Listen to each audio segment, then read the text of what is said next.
Assalamu alaikum wa rahmatullahi wa barakatuh. Que la paix et bénédiction, mais aussi la miséricorde d'Allah soit sur vous tous. Ravi de vous retrouver dans cette nouvelle édition de Culture religieuse, votre fenêtre sur le monde de l'islam. Aujourd'hui, nous allons vous proposer un sujet crucial, mais aussi essentiel pour chaque être humain, pour chaque musulman.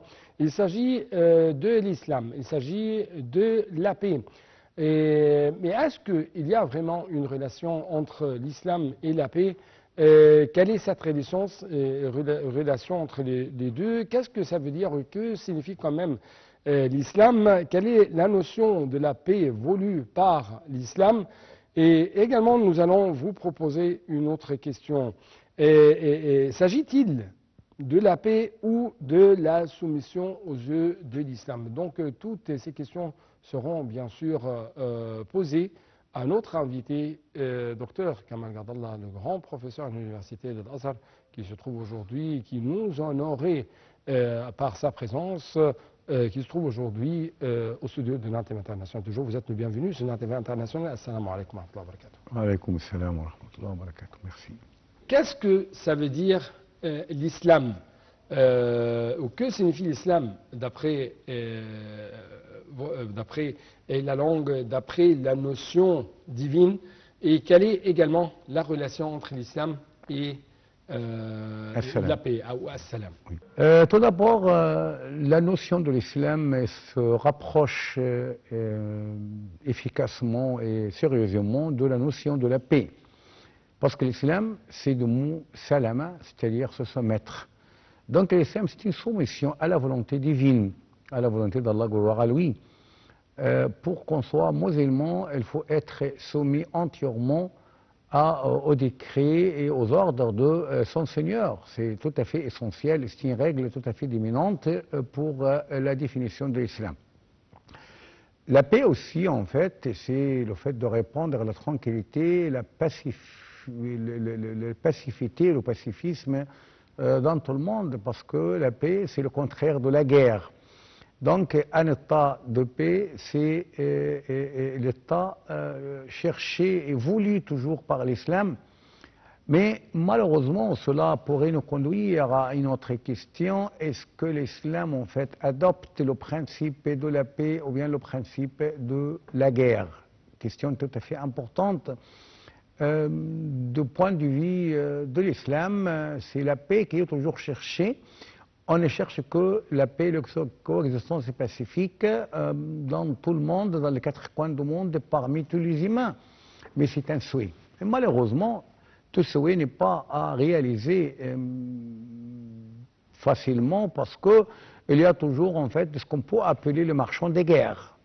Donc les marchands de guerre ne cherchent qu'à attiser le feu dans les quatre coins du monde pour pouvoir en fin de compte vendre des armes, réaliser aussi leurs mauvaises ambitions, leurs ambitions malicieuses, s'emparer des richesses du monde, des fortunes du monde. Donc c'est pour cette raison que la guerre s'est imposée en tant que situation tout à fait fréquente dans le monde entier, à tel point qu'on pourrait appeler l'histoire de l'humanité, c'est l'histoire de combat militaire.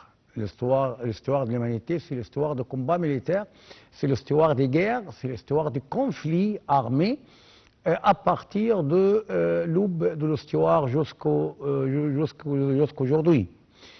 C'est malheureusement, en fait, tous les rêves de l'islam et des musulmans d'établir la paix, ou bien que la paix se répande dans les quatre coins du monde, sur la planète, d'une façon tout à fait définitive, c'est malheureusement en présence de plusieurs convoitises et plusieurs cupidités dans tout le monde, il est devenu quelque chose d'éphémérique ou bien de virtuel. Ça ne sera pas une vérité. Donc le conflit dans l'histoire de l'humanité, c'est quelque chose de traditionnel, malgré le fait que l'islam appelle toujours à la paix, étant donné qu'il y a ce rapprochement étymologique et ce rapprochement lexical entre l'islam et la paix. Donc, docteur, avant de continuer notre discussion, j'aimerais bien sûr présenter à nos chers téléspectateurs un reportage concernant ce sujet, l'islam et as-salam, ou l'islam et la paix.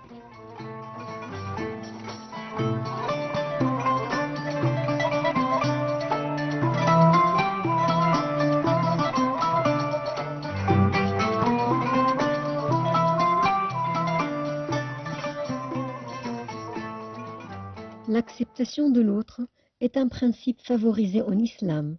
Ce principe n'appelle en aucun cas à embrasser les convictions de l'autre, mais plutôt à le respecter et à lui rendre justice.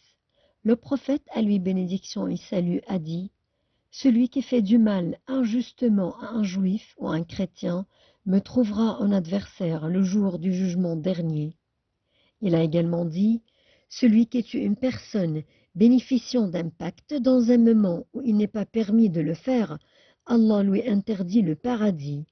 N'est-ce pas celui qui tue une personne bénéficiant d'un pacte et étant sous la protection d'Allah et de son messager a certes trahi cette protection d'Allah, et il ne sentira pas l'odeur du paradis, alors que son odeur est perceptible à une distance de 40 années de marche. » La coexistence entre les religions consiste en une coexistence entre les cultures et les civilisations et vise à atteindre les objectifs principaux cherchés inlassablement par l'homme. L'exemple le plus clair qui montre la coexistence de l'islam avec les autres religions est le fait que l'islam considère les juifs et les chrétiens comme des gens du livre, malgré leur incroyance en la prophétie de Mohammed, à lui bénédiction et salut. En effet, l'islam, avec ses enseignements qui prônent la miséricorde et la bienveillance envers les non-musulmans, a stipulé la croyance en la prophète de Moïse et de Jésus comme une condition de la validité de la foi musulmane, a rappelé que l'acceptation de l'autre et le vivre ensemble est un fondement établi et réglé par l'islam et appliqué par le prophète Mohammed depuis la fondation de l'État de l'islam à Médine.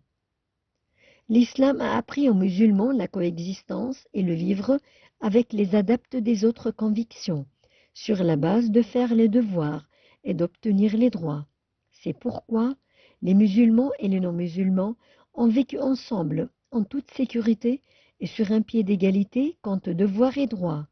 Et la loi qui organisait la relation entre eux a régné parce qu'elle leur garantissait la stabilité et leur rendait justice au-delà de leur race, de leur couleur, de leur ethnie et de leurs convictions. L'acceptation de l'autre ne s'est pas arrêtée aux devoirs et aux droits, elle les a dépassés jusqu'à atteindre la tolérance et la bienfaisance. Parmi les principes de l'islam, la réalisation de la justice entre tous les gens au-delà de leur couleur, de leur ethnie et de leurs convictions. Allah a créé le monde sur un principe de justice. Dans ce sens, Allah exalté soit-il dit, et Allah a créé les cieux et la terre en toute vérité, afin que chaque âme soit rétribuée selon ce qu'elle a acquis. L'interdiction de l'injustice. Il va sans dire que toute sorte d'injustice est interdite en islam. Le Coran confirme ce principe. Évitez l'injustice, car elle est des ténèbres le jour du jugement dernier. Après tout, nous pouvons trancher que l'acceptation de l'autre ne signifie en aucun cas l'annulation de notre identité, mais davantage l'entendement et le respect mutuel. Et comme on dit, la variété fait beauté.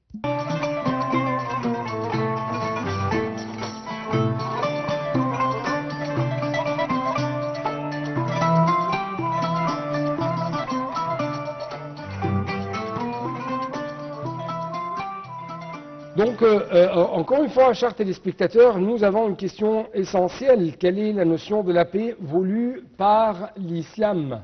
Les explications seront toujours avec notre invité, Dr Kamal Gadallah. Votre réponse? Quelle est la notion de la paix en islam? Une question tout à fait importante. La notion de la paix en islam, il ne faut pas oublier qu'avant l'islam, il y avait ce qu'on peut appeler en fait la Pax Romana. Pax Romana, c'est une expression latine qui signifie c'était paix dans le sens de se soumettre aux Romains qui étaient les vainqueurs du pays. Donc, étant donné qu'ils sont les vainqueurs du pays, donc il faut leur déclarer la soumission de la part de tous les autochtones du pays conquis.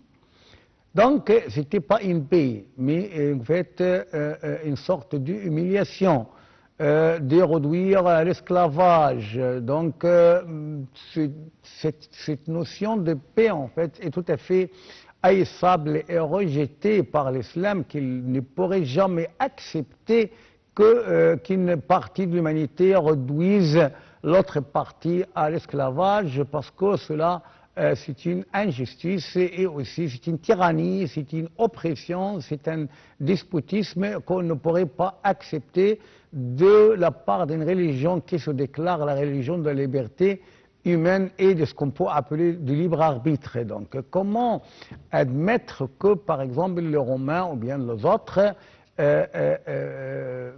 soient, par exemple, les vainqueurs, étant donné qu'ils sont les vainqueurs, donc soient les maîtres du monde, alors que pour le reste du peuple et du pays, ils ne sont que des esclaves, des commis. Donc, cela est rejeté par l'islam. Donc, si on arrive à la notion déterminée par l'islam pour la paix, c'est en fait cet état tranquille, cet état de pacifisme qu'on répand entre deux communautés ou bien deux sociétés, deux pays, ou bien entre plusieurs pays, sur même pied d'égalité, sur même pied par exemple d'égalité en quoi? Égalité en droit et égalité en devoir, à tel point que on n'arrive pas à se prévaloir sur les autres, à transgresser les autres sans motif, sans aucun motif, parce que le motif de l'inégalité, en fait, pas de l'égalité, mais de la distinction entre les humains, c'est une norme tellement divine, c'est-à-dire c'est Allah qui pourrait établir la distinction entre les personnes, entre les êtres humains, mais ce n'est pas nous-mêmes. Donc, en absence de tout motif de ségrégation ou bien de suprématie d'une partie sur l'autre, par exemple d'un pays sur l'autre et d'un empire sur l'autre, ou bien par exemple d'un empire sur un État faible et chétif, bien d'un petit État. Donc tout cela en fait est rejeté par l'islam. Il s'agit de cette paix qui est basée sur la justice, sur l'équité et sur ce qu'on peut appeler en fait l'équivalence des statuts juridiques, c'est-à-dire tout ce qui sont sur la table ronde, ils sont tous égaux. Et cela, en fait, est prioritairement à dire concernant les pourparlers de la paix qui se trouvent actuellement à Sharm el-Sheikh en présence de son Excellence le Président Sisi et les autres représentants de la Palestine, d'Israël aussi, des États-Unis. Donc, on leur envoie un message comme quoi, oui, l'islam, il est entièrement d'accord avec la paix, il cherche toujours à établir la paix, mais cette paix égalitaire, cette paix juste, cette paix qui prend en considération tout le droit et tout le devoir d'une façon tout à fait égale et tout à fait, en fait, équivalente, sans aucune discrimination entre faibles et forts, entre, par exemple, quelqu'un qui a plus d'influence et un autre qui a moins d'influence, parce que c'est la justice qui doit être établie en fin de compte. Également, chers téléspectateurs, en présence de notre invité de marque, Dr Kamal Gadallah, il y a toujours une question qui circule partout. S'agit-il de la paix ou de la soumission aux yeux de l'islam? C'est-à-dire, est-ce que la paix, c'est la soumission ou quoi exactement aux yeux de l'islam? Vous m'avez posé une question tout à fait importante. S'agit-il d'une paix ou bien d'une soumission? En islam et dans le Coran, Allah gloire à lui dit, et s'il s'incline à la paix, donc incline-toi.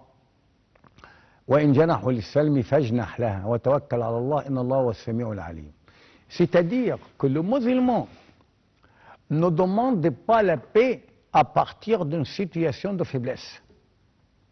Cela, en fait, nous est haïssable, nous est inadmissible. C'est-à-dire qu'il ne faut pas, par exemple, se rendre aux ennemis. En fin de compte, on dit qu'on ne cherche que la paix. Parce que dans le Coran, وَأَعِدُّ لَهُم مَّا اسْتَطَعْتُم مِّن قُوَّةٍ وَمِن رِّبَاطِ الْخَيْلِ, jusqu'à la fin du verset. Et préparez pour eux le plus, bien le maximum de la force et aussi de chevaux, bien de tous les équipements de la guerre. Donc, on est demandé à être tout à fait à l'affût de la moindre agression de la part de l'ennemi. Il faut qu'on soit toujours prêt à repousser l'agression, l'invasion, mais quand même, lorsque l'ennemi demande la paix, il ne faut pas dire non. On est invité à accepter toute proposition de la paix à condition qu'elle ne soit pas une pax romana, ni actuellement dans le sens actuel une pax américaine, mais une paix équitable basée sur la justice et sur l'observation de droits et de devoirs. Donc, ce qu'il s'agit, ce n'est pas une soumission. Ce qu'il s'agit, ce n'est pas une humiliation. Ce qu'il s'agit, ce n'est pas, par exemple, une reconnaissance de faiblesse. Ce n'est pas le fait, par exemple, de céder nos droits au profit de n'importe quelle sorte de paix. Parce que si on cède le droit, si par exemple on renonce à nos devoirs, donc il n'y aura pas une paix, mais il y aura plutôt une soumission, ce qui est tout à fait refusé et rejeté par l'islam. Maintenant, chers téléspectateurs, permettez-moi de vous inviter à cette petite visite dans une mosquée monumentale qui se trouve ici en Égypte.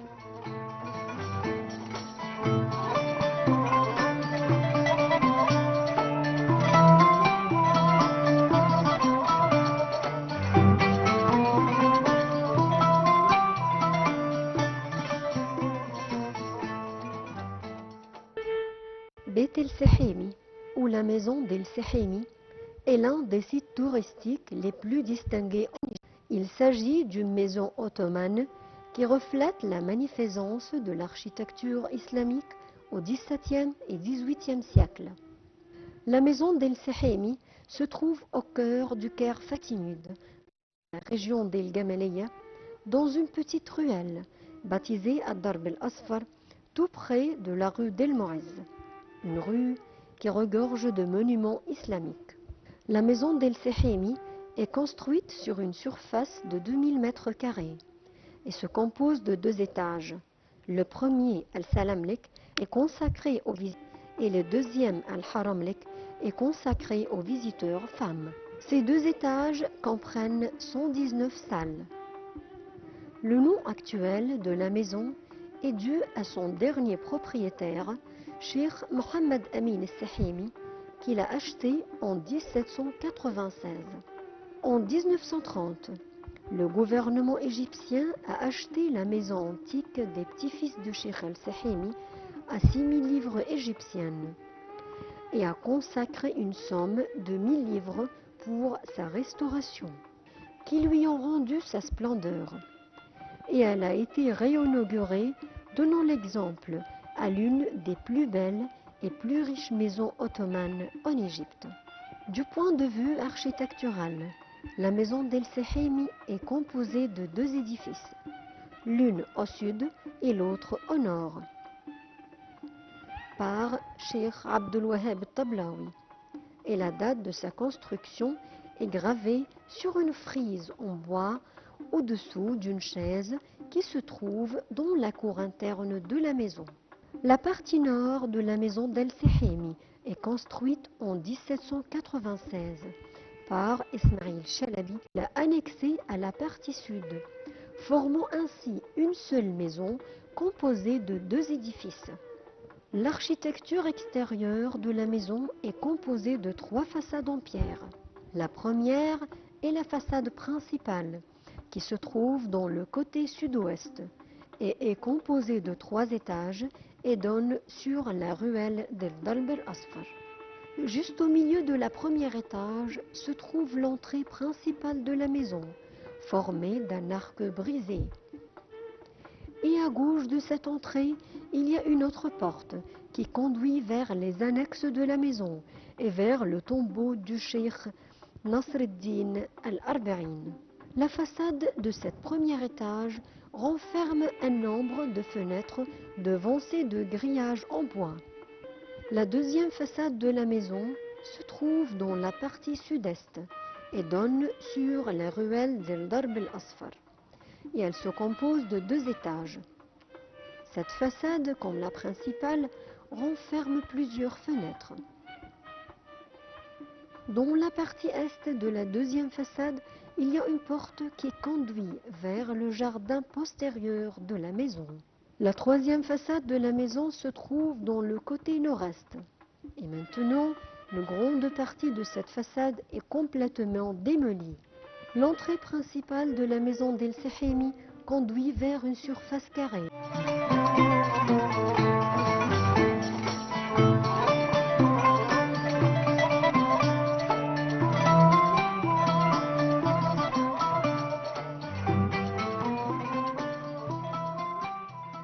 Donc, ma dernière question, cette fois-ci, c'est, après cette petite visite, comment, aux yeux de l'islam, nous pouvons, en tant que musulmans, arriver à établir la paix? Parce qu'il s'avère que c'est le message divin, c'est comment établir la construction ou la reconstruction quand même sur la terre, comment arriver à établir la paix, comment arriver à propager cette paix au niveau mondial. Comment établir la paix? C'est la question clé en fait de l'émission si vous voulez. Établir la paix par, premièrement, avoir de la force pour pouvoir imposer la paix. Parce qu'il ne faut pas oublier à ce propos qu'il y a ce qu'on peut appeler la répression, ar-rada en arabe.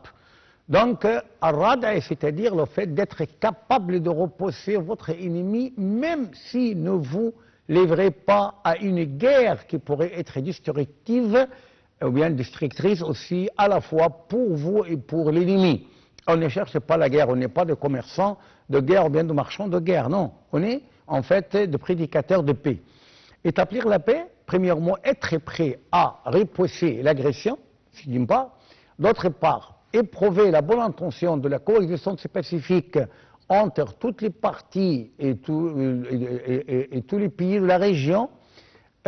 Troisièmement, en fait, avoir toujours des cartes à jouer parce que l'ennemi, en fait, ne va pas se faire de cadeaux s'il trouve que vous êtes chétif, que vous êtes faible, et donc il ne tardera jamais à vous attaquer, à vous offenser ou bien à vous faire toujours de problèmes, bien une sorte de harcèlement militaire, c'est-à-dire il y a toujours en fait des incidents ici et là-bas et une sorte de tentative de vous tirer vers la guerre ou bien vers le conflit. Donc c'est lui qui est capable d'établir la paix, c'est celui qui a toujours tous les équipements et toutes les possibilités de faire la guerre à n'importe quel moment pour défendre son pays, ses territoires, pour se défendre, ou bien pour défendre sa religion. Donc pour établir la paix, il faut de très très bonnes relations avec les pays voisins, il faut avoir toujours de bons rapports avec tout le monde, il faut avoir une influence et un poids qui est mesuré par votre force non seulement militaire, mais militaire, économique, social, scientifique, académique et tout, c'est-à-dire être puissant dans tous les domaines pour avoir le pouvoir d'imposer ce que vous voulez, ou bien, dans ce cas ici, ce n'est pas ce que nous voulons, mais ce qu'Allah veut, c'est-à-dire de répandre la paix, la stabilité et la tranquillité dans les 4 coins du monde. Donc, avec ça, nous arrivons à la fin de cette édition. Merci beaucoup pour de telles explications de votre part. Merci, docteur Kamal Gadallah. Merci pour votre attention. Je suis très en fait ravi de traiter un tel sujet tout à fait important. Merci à vous et donc même chose pour vous chers téléspectateurs. Merci à vous toujours. Bonne suite de nos programmes sur l'antenne internationale et assalamu alaikum wa rahmatullahi wa barakatuh. Que la paix et bénédiction, mais aussi la miséricorde d'Allah soit sur vous tous.